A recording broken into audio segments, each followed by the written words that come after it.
Good afternoon, my name's Nilsson and thanks for watching this video.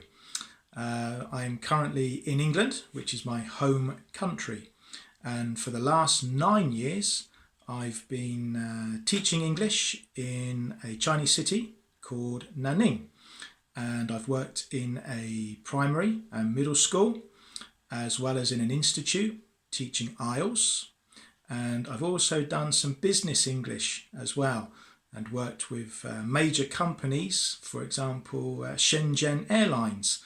So I've got lots of experience teaching English to a whole range of different people. But today I'm going to talk to you about IELTS, which hopefully many of you students are aware of because you want to pass the exam so that you can go overseas to study. Maybe in Australia or to England or maybe even to America and Hong Kong. A number of my students have indeed gone to Hong Kong in English speaking universities. So what do we know about IELTS? Well, it's a very challenging exam and you do need to prepare. If you do not prepare, then you'll find the exam very difficult, because it tests your ability to think quickly and to be able to put sentences together using good level vocabulary that the examiner will easily understand. As some of you will know, there's 3 parts to IELTS speaking, which is part 1, part 2 and part 3. So we'll take a quick look at part 1, some simple questions. And these are about animals. So you might be asked, what's your favourite wild animal?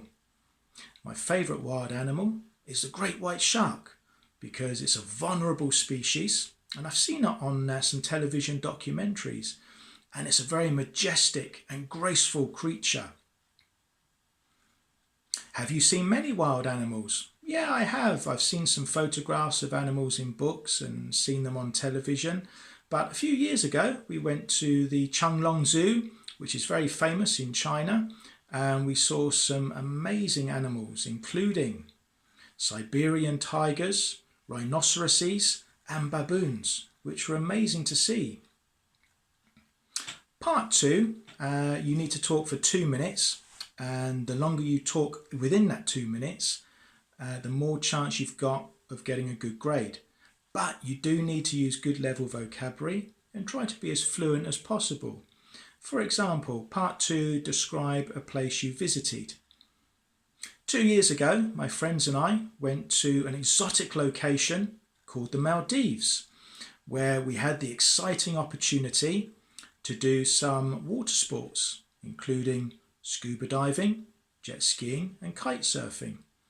And when we were scuba diving, we saw some spectacular, colourful coral on the seabed, and we saw some impressive animals, including manta rays and clownfish. And afterwards, we went to a restaurant near the beach to try some new cuisine, which included grilled snapper with coconut rice and halibut with broccoli, which tasted delicious. And in the evening, we walked along the beach to watch the sun setting on the horizon, which was amazing to see and very relaxing. That's just a little part of what you should be saying when you do your part 1 and part 2s. Part 3 is like part 1, question, answer, question, answer. So you always need to give very good examples of vocabulary. Two rules to remember. Rule number 1, be creative. Rule number 2, use good level vocabulary. If you do that, you will have a much better chance of success. And you also need to speak as fluently and as naturally as possible. So I would be happy to work with you. If you need some help and advice to pass IELTS, please do get in touch with me. Thank you for watching the video.